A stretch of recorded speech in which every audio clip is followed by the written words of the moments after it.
Welcome to Claims Denied, the Hospitalogy podcast, talking about health system transformation and real conversations and real topics.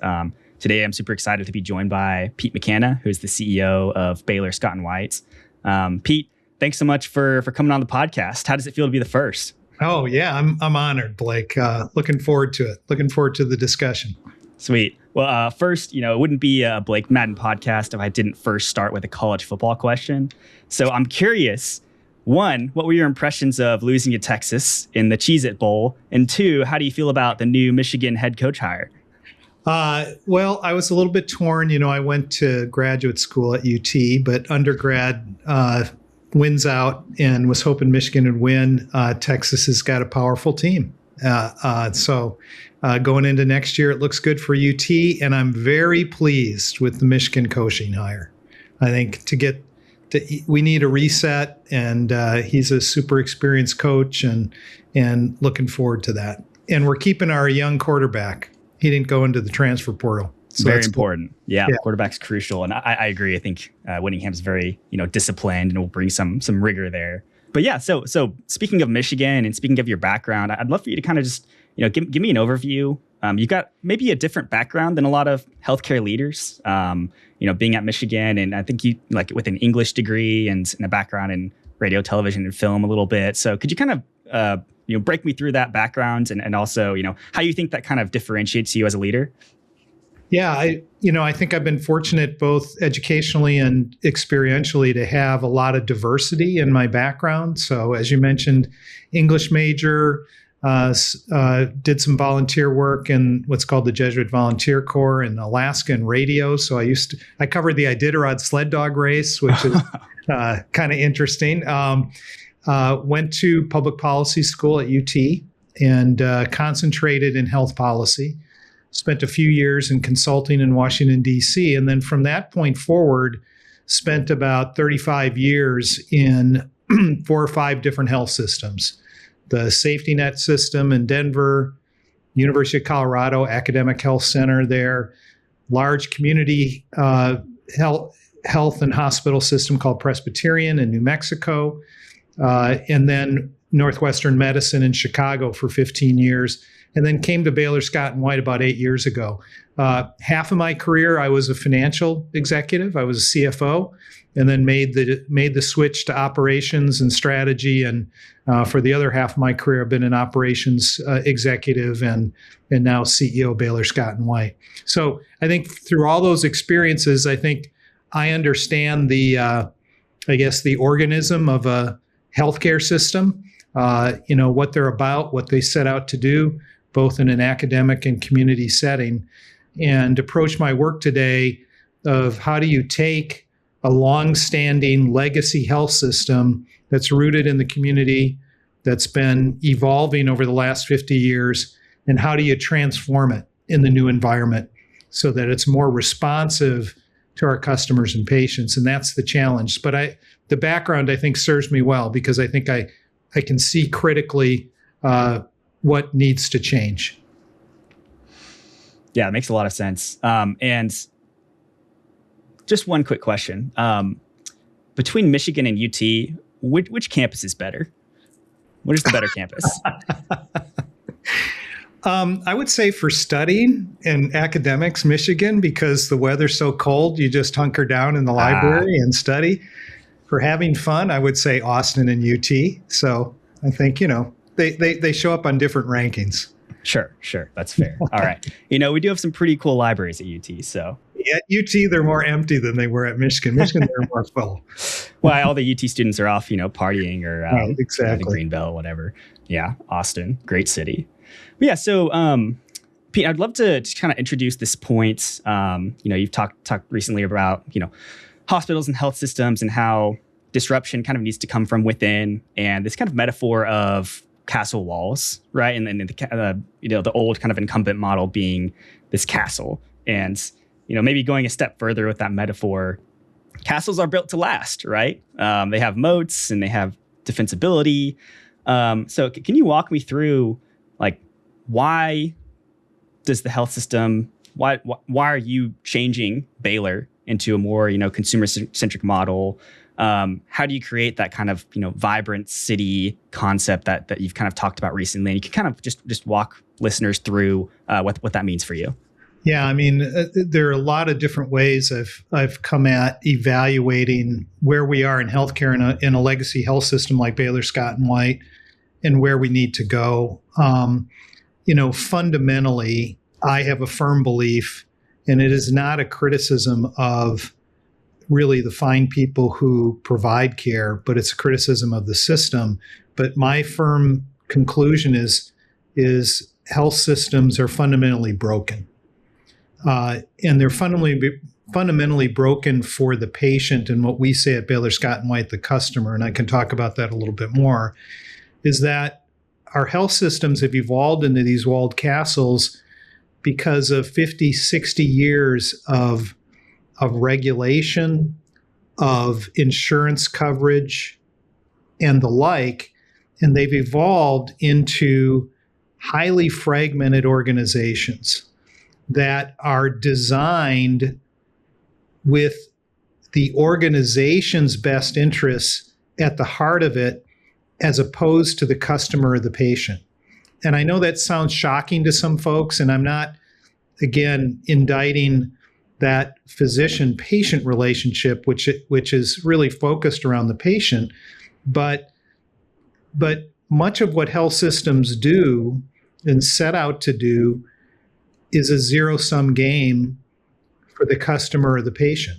That in the markets they're in, many of the moves that are being made strategically have not created value for our customers or patients. So, for example, a classic over the years tactic of every health system is, well, I'm going to acquire certain physician practices so I can pick up market share. Well, that, for you as a customer, that creates no value for you. We're deploying capital, attention, effort to do that. It's just simply stealing some marbles from the other guy and putting them on our side of the fence. And from my perspective, and as I've shared in other venues, observing the care for my dad in the late stages of his life really made me reach this conclusion that health systems are hyper attentive to the patient inside the walls. But once they get outside the walls, there is virtually no support or coordination. And that when we say customer at Baylor Scott and White, what that means is this elevated status, that you are always a customer to us at Baylor Scott and White and sometimes a patient. And when you're a customer, what that does is it forces us to expand our view and say 24/7, what do you need? What are your pain points? What do you need to really manage your health and be more engaged in your health? And once you get to that orientation, it begins to break down the walls of the walled castle. We can no longer simply just send you on your way. We have to reach out into the community and provide you support post-discharge.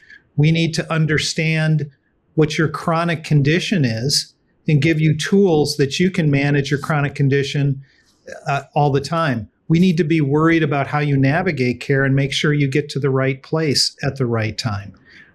We need to be proactive and actually offer up to you conveniently your preventive care and screening. So the list goes on. And that really got me this conviction around we can no longer be the walled castle, which basically is set up to keep things out and to protect the organization. We need to break down those walls and really bring in innovators and bring in others who are developing products and solutions to customers that we previously could not imagine was possible. So it's a totally different way of looking at it. It's not a side project. It goes from, I've shared, it's historically we've been supply-driven health systems, and it really is a transformation to a demand-driven health system, meaning I'm going to design and respond to my community based upon the demand of my customers. Whereas the old model was, I've got a set of hospitals and clinics, that's the supply. How do I optimize and fill that supply? That's organization-centric. And what I'm talking about is rigorously customer-centric. It's something that great businesses outside of healthcare do all the time, right? I mean, it's not a new concept. It's like you're going to be rigorously customer-centric and be differentiated for the customer. The organization will win. But most importantly in healthcare, because it's so consequential, the customer and the patient has a better opportunity to manage their well-being and their health. Yeah, that makes a ton of sense. And I just love the, how you guys are developing this, consumer-centric strategy. I think I've seen a few images, and I know we met in person last year, and I saw the wall of just your strategy, and I think that word customer was everywhere. And I think just one question I have for you is, maybe as you're attending, conferences or talking to peers and referring to that word, customer, and talking about this transformation and this need for urgency and all of these things. You've got to get some, scoffs or maybe some pushback, and it's like, oh, hey, Baylor, you've got the capital and you've got the resources to be able to do this, and you're in great markets, but I'm not in that situation. So how would you kind of respond to that, criticism or pushback on, the castle wall, so to speak? Yeah, I think there are different kinds of criticism over the last several years that I've picked up on. One is a sort of a criticism, oh, you're being naive. Like, come on. Healthcare and healthcare systems, it's a thin margin business. We have to scrape for everything we can, like the customer orientation, but many of the things you're talking about aren't covered by insurance. So, you're being financially naive. It's not going to work. My response to that is a couple of things. Number one is our data shows that being rigorously customer-centric actually is really good for the business. That we see very significant customer growth. We see more loyalty by our customers by doing it, and also being in a market that is capacity constrained, by really making these really strong efforts to getting people to the right place and managing supply that matches demand. It's been good for the business. So the criticism on naivete doesn't play out in the numbers and doesn't play out in our performance over the last several years. The other part is a criticism initially that I got from providers is the concept of, we don't want to reference our patients almost as economic units. This isn't, if you're a customer in healthcare, this is too important. They're not customers, they're clearly patients. And once our providers understood that much of what we were doing, we're solving longstanding problems for their patients, which if it's a problem for one of their patients, it's a problem for them too, and it's a pain point for them. The group that got on board very quickly were our patients, our physician leaders and practitioners, because they saw some of these things getting solved for their patients, and it made their lives easier. And so they began to get on board. So initially there was that criticism there, but I think our performance has proven that you can do right by the customer and the patient and do the right thing, and also do well as an organization and continue to be viable as an organization. So it's played out well for us thus far. And you kind of talked about this briefly at the beginning of that thought, kind of this idea of this, how the health system moving more toward enterprise level thinking in a way, right? Like you referred to it as kind of like, Baylor's building kind of this mega bundle or these various products, right? Yeah. And kind of, like breaking down silos in that way to where when you think about like core business principles, what does it boil down to? Kind of like customer long-term value over their acquisition cost, right? And how do you boost that? It's through actual, customer retention and keeping them happy and, engagement and those sorts of things. On the back end of that, I'm curious as well, just from like a traditional like operation standpoint, like you've talked about kind of matching supply with demands in a more consumer friendly way.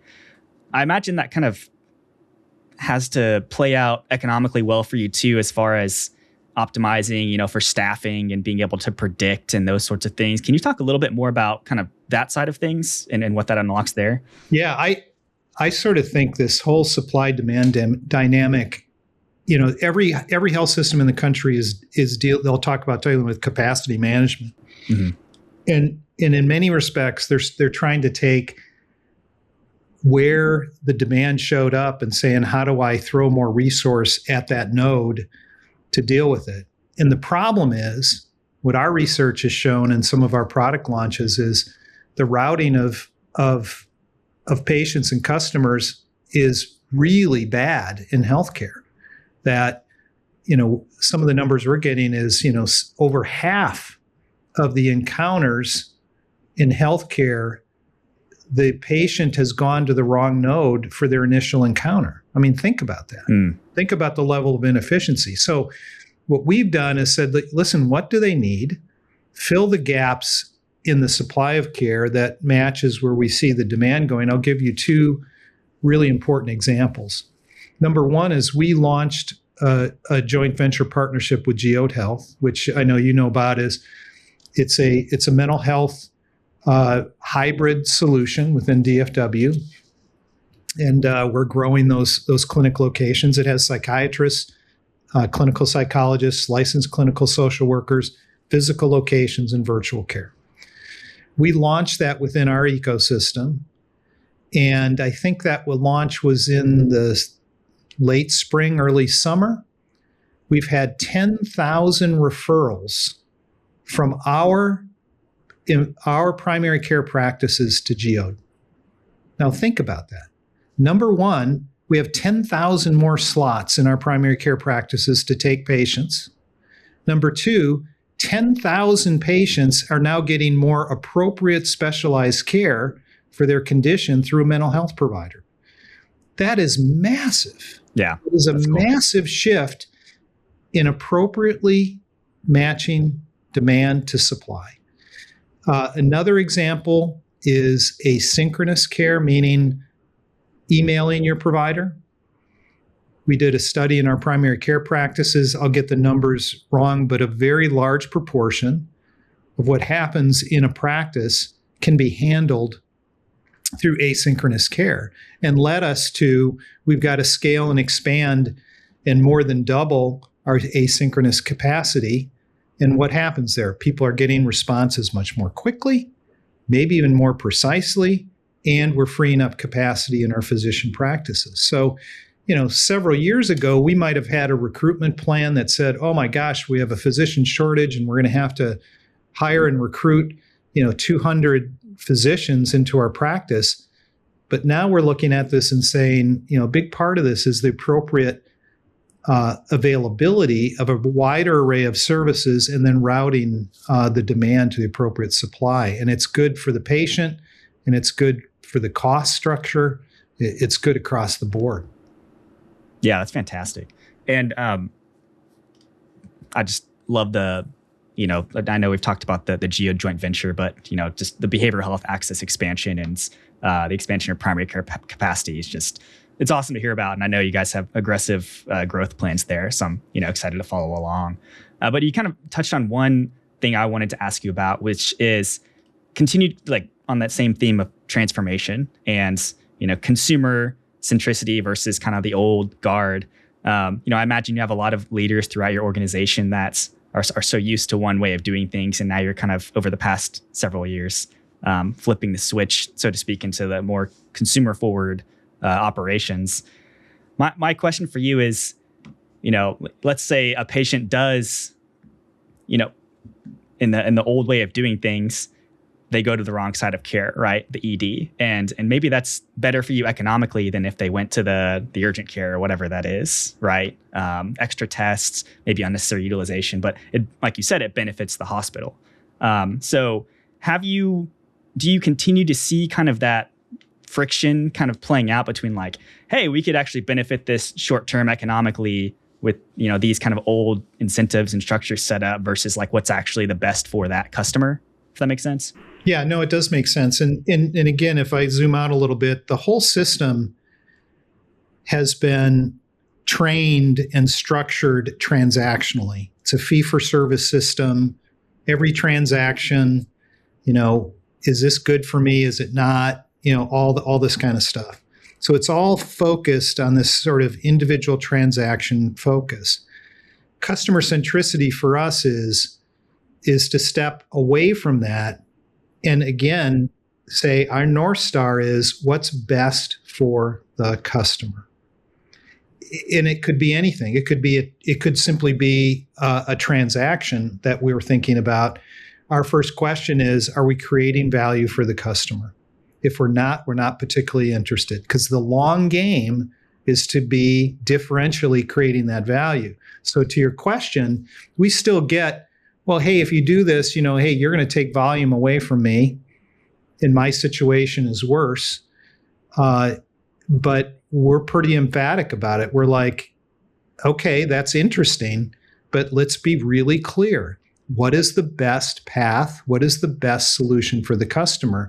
And we still, this gets back to my comment about criticism about naivete. We'll get that blowback. Well, you're being naive. Why would you empty out your EDs? That's better for you. And the reason is it's better for the customer. And I'm not being naive, because if I satisfy and become differentiated in terms of our access and how quickly I get you care and I get you to the right location, you're going to keep coming back to us and you're going to be loyal to us. And that is the ultimate benefit for a business. So that's how we deal with it. But we have 55,000 employees. We've got 1,300 locations. So when you're doing a transformation, the strategy is important and the tactics, but the cultural values and the cultural aspects of this become crucially important.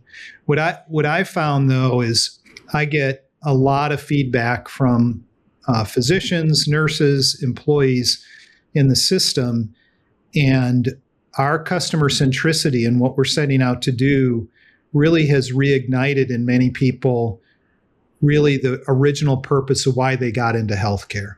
That many of them were burnt out, frustrated with the regulatory environment and the restrictions and the overwork, and have been sort of re-energized, have been re-energized by, I'm working at a place that is deeply committed to my patients and my customers, and I found a little bit more joy in medicine than I had before, and I've reconnected with that.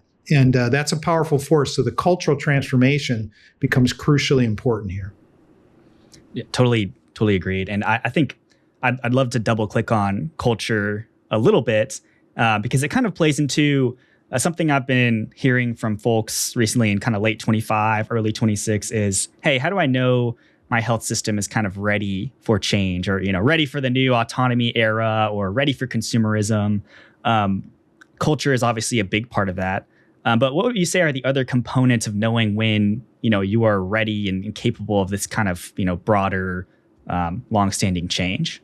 Boy, that's a really, really good question. I think from my standpoint, and if I reflect on our journey so far, there's a couple stages of readiness. The first is intellectual. So can you get your head around the logic and rationale of making this pivot from really departing from the walled castle approach and into more the open, vibrant city, departing from supply-driven to demand-driven? There's a strong case. And from my standpoint, consumerism in the society, we're in the midst of an unbelievable, unprecedented technological revolution. And the fact that disruptors are getting between us and our patients and customers, really there is an intellectual argument that says you must transform. You must become consumer and customer centric. Otherwise, you're going to be a commodity. So that piece is important, but more important than convincing yourself in your head is really the heart transformation, which I touched on earlier. That culturally, individuals in the organization as a whole have to have both. They have to understand intellectually this is a pivot or transformation we have to go to, but also they have to really understand the why behind it in their heart. When you get both of those things going, an organization culturally will not lose. I guess I would say with confidence that intellectually it's a tactical thing. You might win, you might not, you might lose steam, you might run in barriers, but when it really affects a core purpose of your leadership and the people on the ground, then you've got the fuel and you've got the power to push through any barrier you might have, and we feel confident in that. We feel we're not only intellectually on the right road, but we think we're on the good road that is a full fulfillment of the mission of Baylor Scott White to provide this broad array of services to our customers, and not only care for them when they're inside our four walls, but care for them in every part of their life. So it's really both, though. You need both, big time. Yeah, and it's funny. The more tech and other infrastructure and things that get introduced into healthcare, like the more the human component matters, ironically, in a way. I find that interesting. Well, and I think too, you started out with college football, but if you look at athletics too, and you look at great teams have great athletes, right? They've got a great strategy. They might run the West Coast offense or whatever it is, but at the heart of it, the greatest teams really have that conviction inside them. It's not just those two things. It's we are connected. We believe in what we're doing, and we believe in this team and what it's setting out to do. And I think that core belief in customer centricity, that it's the right thing to do, is what powers us. Absolutely. I love that. And, going back to that college football metaphor, just because, you brought it up this time, not me. But think about how big of an impact that leadership and in coaching makes on, your football team, right? I know we've got NIL and the dollars are flowing and things are different now, but to look at the likes of Nick Saban or Kirby Smart, who they've just created these dynasties and set the right culture and people and processes, and how that's translated into success and, fewer false starts and all of the things of trust and all of that ties into transformation. And, you look at Indiana now, which they were nobody, and now they're, at the time of this recording, they're about to play their second playoff game for the first time ever. Yeah. It's pretty interesting case study there. Very interesting. I want to, Pete, move on to maybe talk about the castle metaphor from a different angle, talking about this consumer strategy and what you decide to build or differentiate in your markets. You've got a lot of well-capitalized players in all of your markets. What can competitors not replace at Baylor? What differentiates your organization, and how do you think about, as you're developing this strategy, what will differentiate you? Well, a couple things come to mind, and I'll might be repeating myself a little bit, but number one is, customer centricity isn't a department for us. It's not a division. It's who we are. I think that's hard to build and replicate. And an organization really, at some point, we get far enough down here, an organization, I would say what we're doing is a counter-positioning strategy that goes in a very different direction than some of the competition. So that competition, their economic model, they'd have to destroy aspects of their economic model to become customer centric. So I think that's an important recognition. But to your specific question, we have been for over a decade really big believers in the orchestration of healthcare being an important aspect, and we've invested tens of millions of dollars in the development of our platform, our web, and our app. And that platform really is the orchestrator and will continue to be the orchestrator of care even under an AI environment.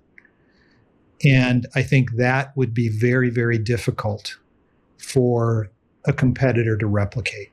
it's not Epic MyChart. It's something much more than that. And it delivers care. It's the front door, it's the side door, it's the delivery of care, it's the information source. And with agentic AI, it'll even be more than that.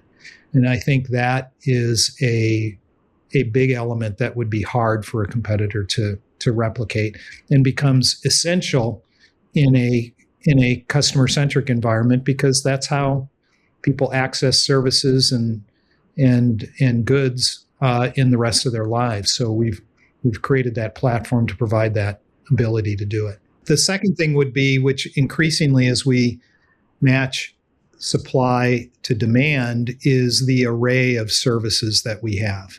And some of these services, I think honestly over time, some of these services, some will be covered by insurance, some won't be covered by insurance and people will pay a subscription for, and some will be provided as part of being a customer of Baylor Scott White. But how they're paid for is almost not the issue. It's we're going to have a much diverse array of services that the competitors that are playing the old game of the walled castle, they're not going to have. They're going to have hospitals and clinics, but they may not have that broader array.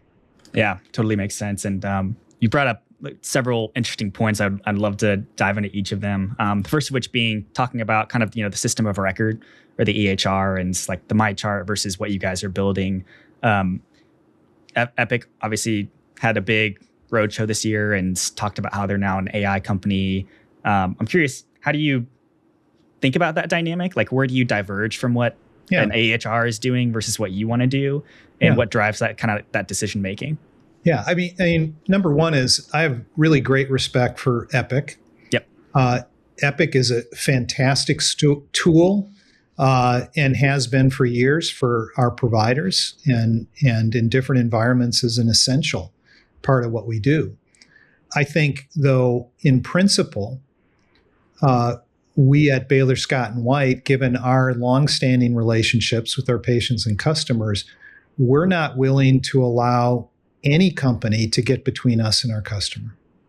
And Epic's foray into a customer layer, which they have every right to do, we believe we can do that better. And we believe we can customize that and personalize that to our patients better. And those, you know what I mean? Those are our customers. We're not, no business would allow someone to get between us and them. You want to own that relationship. Yeah. And, if you take it by extension, if every health system innovated solely on the Epic platform, there'd be no differentiation.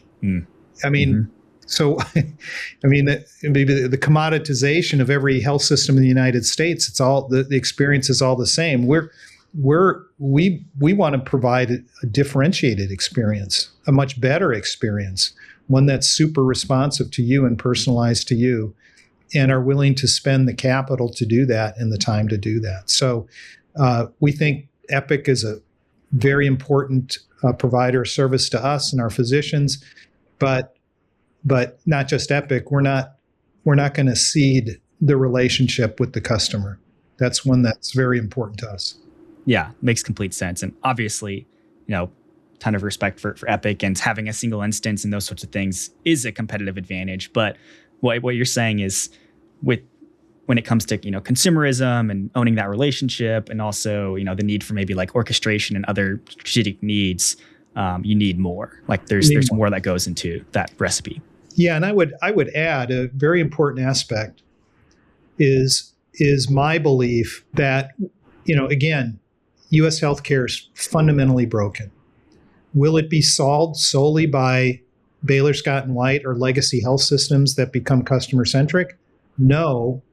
My belief is it's going to be solved by collaboration with innovators, primarily in technology space. So we are very open to, we seek in a lot of spaces those areas where we don't have the expertise. Can we form a partnership in a way that we can bring to our customers solutions that we couldn't even build on our own? So some of the things we're building on our own, some things we're going to do via partnership. You've seen it historically with us on the delivery of care. We have a number of partnerships that deliver care, but I think increasingly around the technology interface in healthcare, we'll continue to form partnerships to do that. So I think healthcare changes in the U.S. through the innovators and the legacy health systems coming together. And I've talked about this. I think it's an inside out.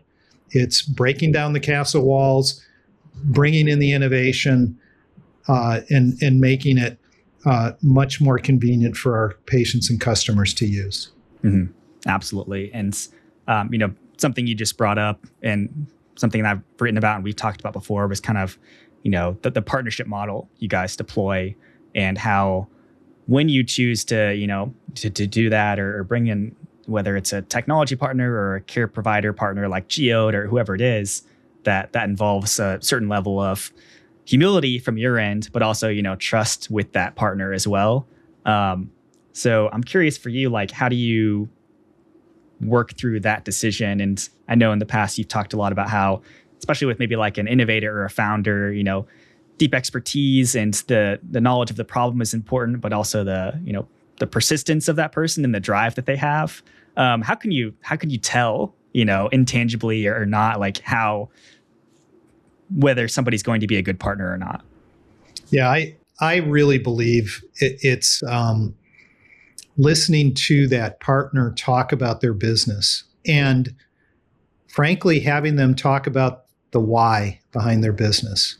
And really strong founders, and I think this is true if you look back at businesses that grew from an idea that someone had to something great, the founder and their team are deeply committed to the problem that they're solving for the customer. And again, they have both the head and the heart part of their commitment to solving that problem. It's not just, hey, we're going to build this business and flip it, or we think there's a great market out there, and if we do these things, we'll capture that market. They're most interested in solving a particular problem that a customer has, and they have deep conviction around it. And you can sort it, from my standpoint, you can sort that out. And those are the partners we want, because for us it's a long game.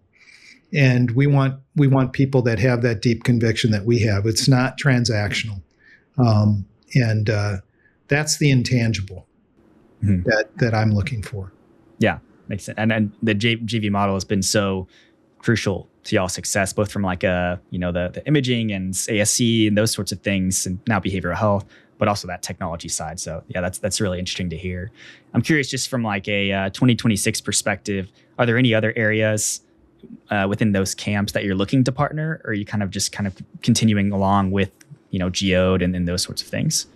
Yeah, I think, I think our demand data will tell us where we need to go on that. I do think things that come to mind that I think you've seen in the headlines is, site neutral is going to happen.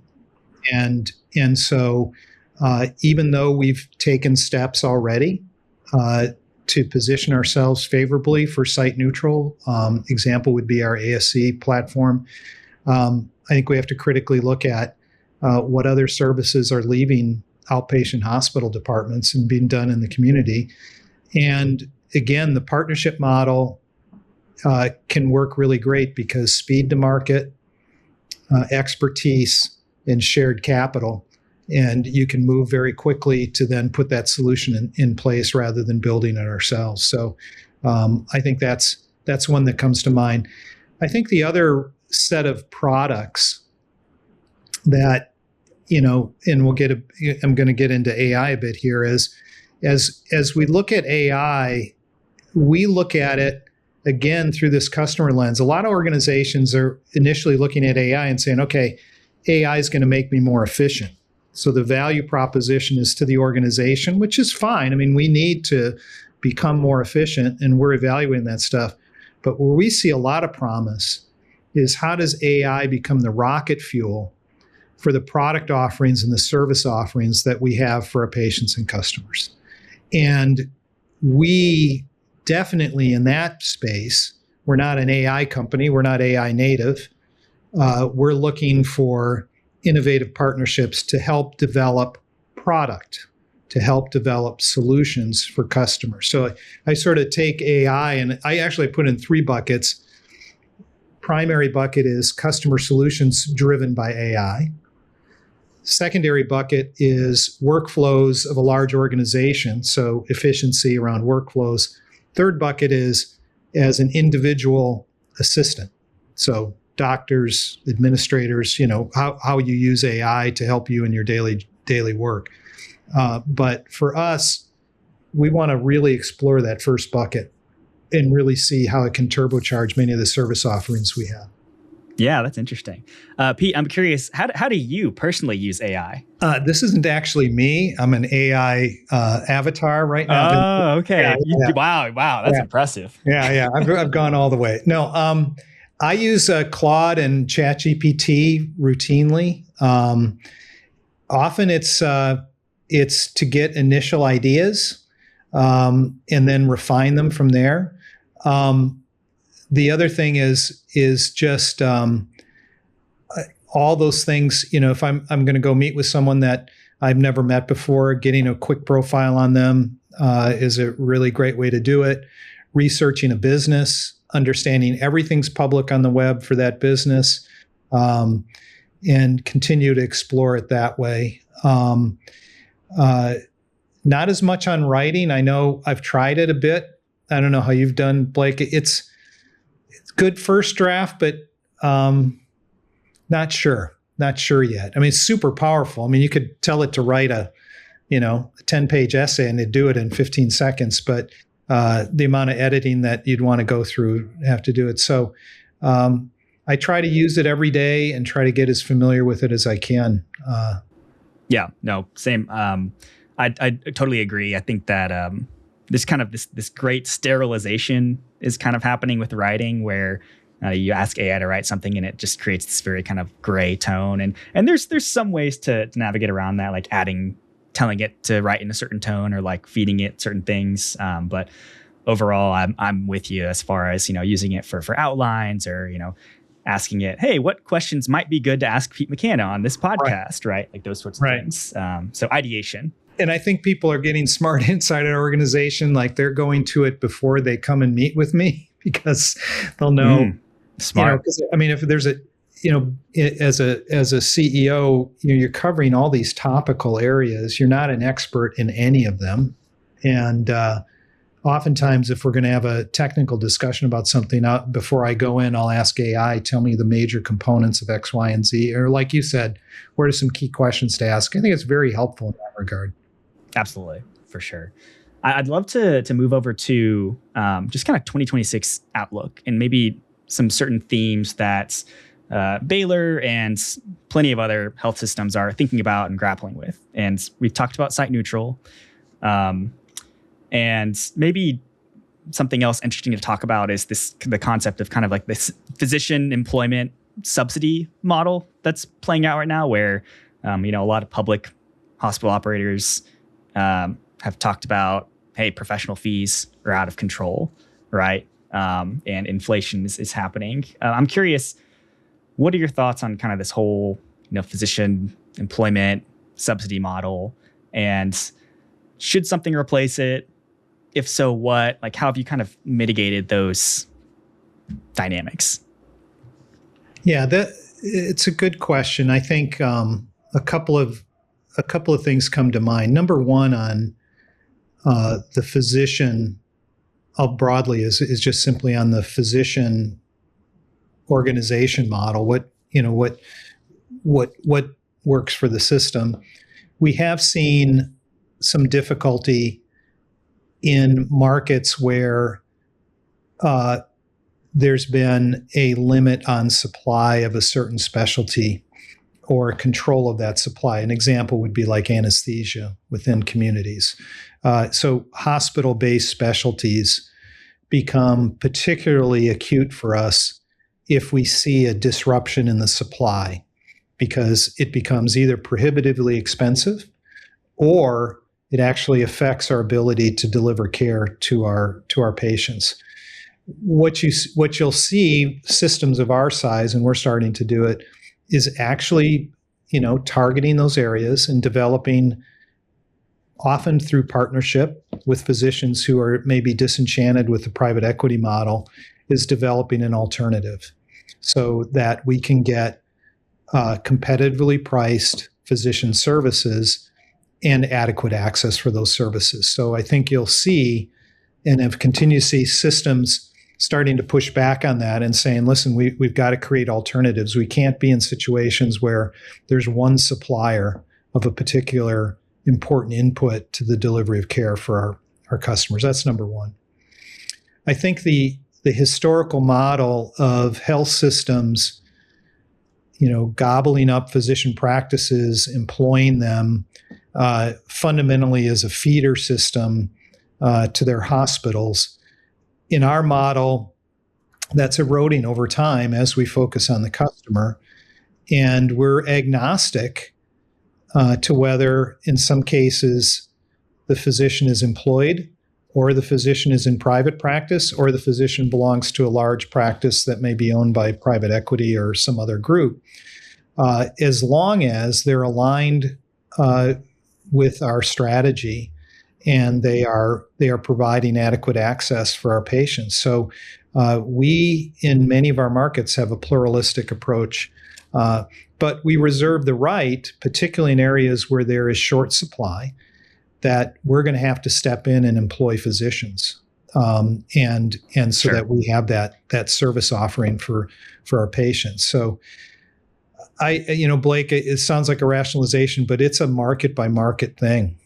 Sure. On physician organization and physician employment. And I guess I could just say, from our standpoint, we're going to do what's necessary to provide the best care to our patients. And sometimes that means employment. Sometimes that doesn't. Sometimes that's embracing some of the fine private physicians that you've got in your market and providing high quality environments for them to practice in. Yeah, makes sense. And I think the bigger theme here is just having, business model flexibility, but still having that North Star of like relentless pursuit of the customer. And if you need coverage, then you got to do what you got to do. You got to do what you got to do. And to your point originally, it's that macro goal. My macro goal is to satisfy you. My macro goal is that you view our brand and you view Baylor Scott White as different because we're taking all those steps in your interest. And that's what we're shooting for. Yeah. I'd love to kind of mention the word, eroding model in the physician employment capacity, but also it feels like managed care has had a lot of just issues lately, lots of headwinds and things going on that front. I'm curious for you and maybe any conversations you've had. You've talked about potential, subscription models for certain things that payers don't pay for, and maybe like direct contracting. Maybe I'm seeing just in reading a little bit of rumblings around that with employers, and you guys seem maybe better positioned than some on that front because of this kind of demand focused output that you have. To what extent have you kind of explored, employer direct contracting or like true cash pay, like those sorts of things, and where does it kind of fall apart? If it does. Yeah, our recognition on a couple of things. One is, a lot of healthcare is purchased by employers, and those decisions are not they're not made by the individual consumer, they're made by the employer. So, if you work for company A, you may only have access to hospital system B as a result of a decision by one or two people within that employer. So the reality of how healthcare is decided and acquired in the United States, particularly on the commercial side, is many of those roads go through large employers. So we believe that we need to make not only a strong value proposition to individual B2C consumers, but we also need to do that B2B to C with the employer. So, and we believe that if we can provide a convenient, simple, high priority array of unique services to employers, that we can win their business. And that's a big win for us, because then it opens the door for their employees now to use us, which we want to have happen. So I think increasingly you're going to see direct to employer around large employers. And we through our Levanto product portfolio, that's the intent of it, that's our entree to do that. I do think you mentioned cash pay, and I touched on it a little bit. We think cash pay, and have been exploring it, it will be part of the ecosystem going forward, particularly for a customer-centric health system. Because again, if our transformation is solely shackled to coverage decisions made by the government or large payers, we can't be customer-centric. There simply are certain things that our customers need and want that aren't covered by insurance. And that's just a simple fact. And if we're going to be your indispensable partner every day managing your well-being, there are going to be some things that we want to offer you that aren't covered by insurance, but you're willing to pay for them. And I think that's important. And that's important. It helps us too, as we think about customer solutions, is we can, as we're reimagining care, is keeping the coverage out of the discussion, is having an open discussion, the blank sheet of paper, and saying, what solutions work for our customers? Then getting to the point, how economically will it be funded? But if you start in this journey, as we'd start in our journey, if we started with, okay, first we got to see, is something covered by insurance? Second, we've got to evaluate the regulations. Third, because we're a walled castle, we can't have any risk, right? So if there's no risk, must follow every regulation and will only do what's covered by insurance, guess what you get? You get a legacy health system. You get what you have today. So what we do is say, to reimagine, you got to leave those out of the frame for a minute, create a solution, then we'll get to that. And sometimes when you get to that, it's going to have to be some sort of cash pay or a mixture of coverage and cash pay. Yeah. Yeah, it's fascinating to talk about. I feel like just, in my relative short time in healthcare, I do sometimes question, the role of the payer. And I know there's an important function in kind of aggregation of risk and check and balance to maybe prior auth and those sorts of things are a necessary evil. But what I'm hearing from you on your side of things is that, one, there's ways to carve out certain parts of the system that you want to maybe pay for that health insurance doesn't solve for, those sorts of things. But two, with having a focus on kind of more consumerism and demand, it kind of solves for itself when it comes to that check and balance. If that makes sense, because you're not just like pushing them into the highest cost setting, you're pushing them where they want to be, right, and kind of matching that. So I don't know, I just think about that existentially sometimes, about the role of the payer and the need for consumerism and where it all kind of plays out. Yeah, I mean, it's a really good question. The question is, in my mind, is who is going to win the customer? Where's the primary relationship going to be? Is it going to be with the health system, or is it going to be with the payer? Or is it going to be with the point solution disruptor company that's offering a point solution? Our belief, it's going to be with the organization that's closest to you, that knows more about you, and their core mission is to care for you. So that's why I really believe in this inside out transformation. Doesn't mean we're going to do it all by ourselves, but I know payers are trying to bring forward these solutions, believe that they're in a position because of their members and the data. But boy, I think of my parents as they've navigated healthcare. Not once did they say, I really got to go to my payer to understand what I'm going to need. I mean, they're oriented to their provider and in their array of providers, and our job is to knit that together in a way that is really responsive and convenient for them. And I would add too, the payer's argument, this gets to an earlier question you had, is that's great. You're providing all these services. You're just going to drive cost up, right? And it's just going to be more costly. yes, utilization will go up because we're going to be providing more access to more array of services.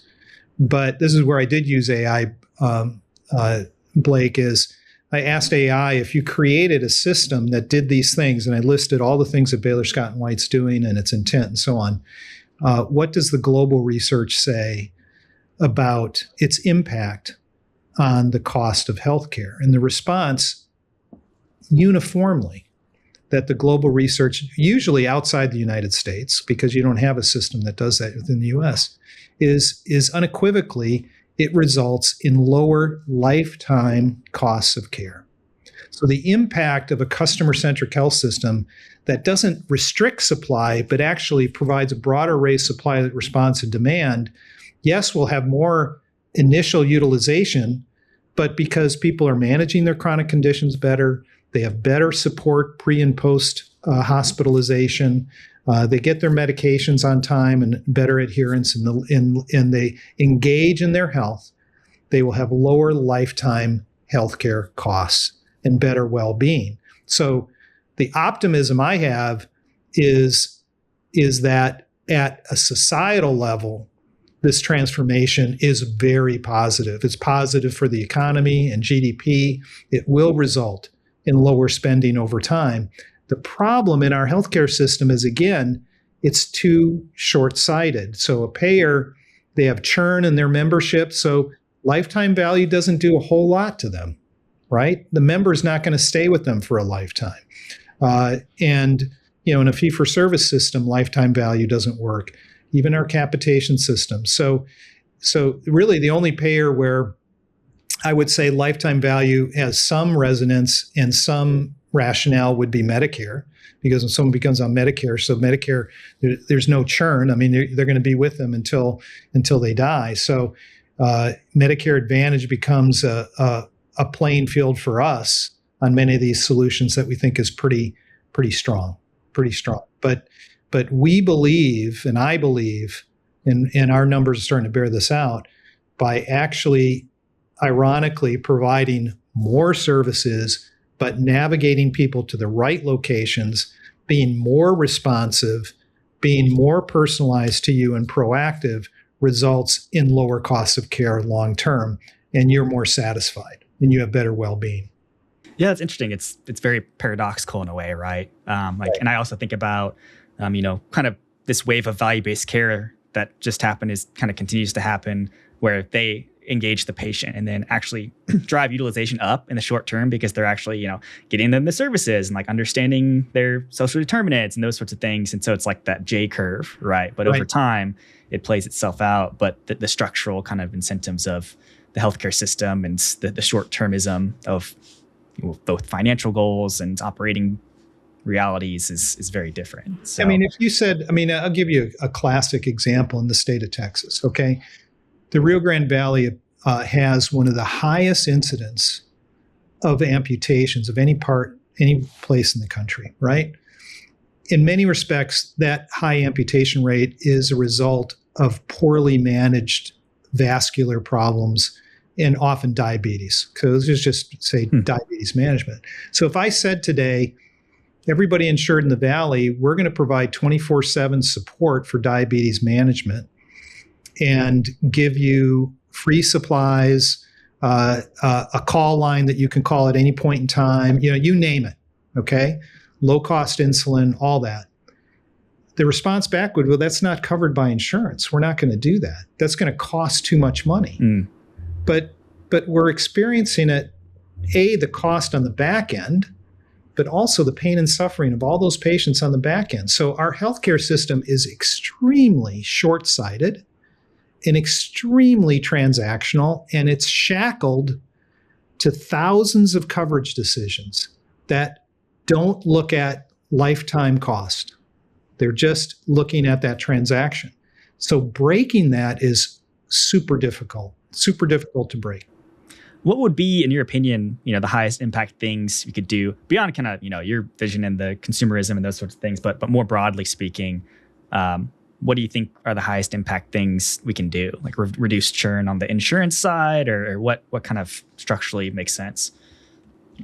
A couple of things that I would, this is pretty macro, but you could narrow it down to a certain number of conditions. The U.S. healthcare system is totally broken on chronic condition management, and a huge percentage of our population live with chronic disease. And I think there is a complete rethinking of that in such a way that we are putting resource to it's a no-brainer. It's a no-brainer, again, from a pain and suffering standpoint for the populace, but it's a no-brainer from a cost standpoint. And so many things end up in hospitals because of poor chronic condition management, not acute, but chronic. We know the person has X, Y, or Z. My dad had a degenerative disease. It was a chronic condition for him for 5 years of his life. There was virtually no effort beyond his visits to his neurologist or his multiple hospitalizations, which were due to poor chronic condition management. All of that could have been avoided. And that's a pretty severe case in terms of Parkinson's, but you take diabetes, you take chronic headaches, you take, you name it in terms of conditions. And we just haven't been committed enough to do that. We are hyper specialized. We put an enormous amount of resources to late stages of life and some of the wonderful things we do in the U.S. healthcare system. But I think that type of focus is really would have the biggest impact. Now that's very profound and very fascinating. I think to your point, you've talked about launching like headache service line and those sorts of things. It feels like we're kind of entering, or hopefully, entering this era where it's this specialized primary care kind of term, where even like obesity is being treated as a chronic condition. Nutrition wraparound and GLP-1s and those sorts of things. Cancer is being more perceived as a chronic condition. Keytruda live with cancer. Right. They live with it. Yeah. And why aren't we wrapping ourselves around those patients? And why aren't payers wrapping themselves around in terms of coverage for all the things that they need? Because they're getting it on the back end. They are. These people are in and out of the hospital because of poor management of those conditions. And there aren't enough primary care physicians in the world. 1 or 2 or even 6 visits a year to a primary care physician isn't chronic care management. Chronic care management is every day. And we have the tools today that can augment our wonderful physicians that are trying to do that, but can augment that. And some of the products we're doing at Baylor Scott White really seek to do that. It's really, these are hybrid solutions, but they give you 24/7 support and immediate support for certain conditions like that. Yeah, and that's what gets me hopeful. We talked about, expanding the primary care panel and those sorts of things with agentic AI and autonomy and better processes. And that's what gets me hopeful for these kinds of initiatives is, having a much larger labor pool, so to speak, right? With autonomy. That's exciting to talk about, but also a little pessimistic to think about in the short term, the state of chronic disease management. Pete, I've got one more question to ask you. We've talked about GLP-1s and those sorts of things, and then I've got a fun little icebreaker to end it. But I do want to ask you just around, it feels like everybody's kind of piling into specialty drugs and utilization there and growth, and 340B. And I know, you guys at Baylor, you have, Longitude Health and Longitude RX, and you're doing things there. I'm curious just for your just general perspective on the state of specialty pharmacy. What are you guys, how are you guys thinking about that area? There's just a ton of growth. So I'm just curious for your thoughts. Yeah, I mean, our research shows if you look at the drug development pipeline, it's predominantly specialty drugs. Bonkers. And, these are very, as very high cost drugs, but drugs that are extremely consequential for the patient. And from our standpoint, where we start on specialty drugs is again, a very fragmented environment for the patient. They go to a physician, they get a prescription for a specialty drug. That prescription goes to a pharmacy somewhere. That pharmacy may or may not have a specialty drug company associated with it. They need a prior approval from the payer. It's not sure what their insurance coverage is. So this is a very fragmented approach to something that's so consequential for the patient. So we see if we can be efficient, which we believe we can, in that journey, we see the integration of specialty drugs within our ecosystem to be very important, such that if you get a prescription from a physician and you have a specialty cancer drug, we're filling it for you. We're dealing with the prior authorization. We're connecting with you on a more frequent basis. How's it going? Your adherence to that drug. So the specialty medication becomes part of the care journey within Baylor Scott White, as opposed to something that's segmented, where you're dealing with a PBM and you're dealing with the payer and you're dealing with that outside pharmacy, and you're not touching base back with the physician. So we're very pro integrate, make it part of the ecosystem. And again, because it's going to be a huge, you go out a decade, personalized medications going to be just a massive part of how people are treated for their conditions, and will be closely monitored by our physicians. So that's where we see it going. We do think you need a scalable national platform to do it. That's why we're very bullish on what we call Longitude RX, which is one of our Longitude companies with a consortium with other health systems. That allows us to get obviously efficiencies, but also the technological tools necessary to do this the right way. So we don't see ourselves doing it by ourselves. We think we'll do it in conjunction with other health systems. Yeah, fascinating. Just such an interesting area to watch, payers and going into infusion and PBM utilization management and biosimilars and the drug distributor vertical integration. It's just like such a mess. Look at the specialty, and I'm not a clinician, but if you look at specialty on obesity and GLP-1s, it's, as we're seeing, it's not effective just to give someone a GLP-1. It's got to be part of an overall program to manage your obesity. It's an important part. So that integration becomes important. So in our environment, it's we're managing healthy weight. GLP-1 may be part of it, but it's part of an overall program. So there isn't, you're not falling back into old habits. You may not necessarily need the GLP-1 for the rest of your life. You can come off of it, but still have developed the ability to maintain a healthy weight. So that again, this fragmentation, to think that we can solve some of these problems in silos is just not going to be effective. Yeah, absolutely. Just that enterprise thinking theme again, right? Well, awesome. Well, definitely will be an interesting area to watch, and especially with the business models emerging there. Yeah. Pete, I got one last question for you. I'm just curious, what's a recent non-healthcare piece of content or media or anything you consumed recently that kind of just left you with a lasting impression? Oh, wow. I just read this novel called The Nightingale, and it's about two sisters who lived through the Nazi occupation of France during World War II.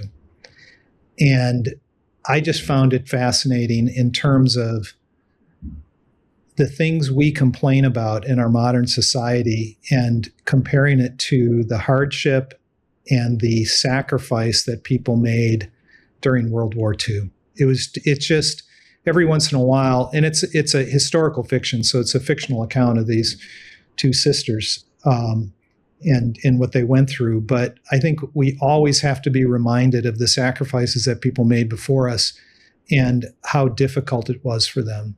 And we shouldn't take for granted what we've got here today. So that was super powerful for me. Okay, very cool. I'll definitely add that to my Goodreads, and definitely agree that adding perspective like that is very helpful in today's first world problem society. Yeah.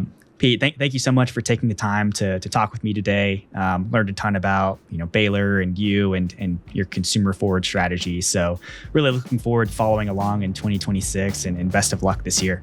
Yeah, you too, Blake. Always a pleasure.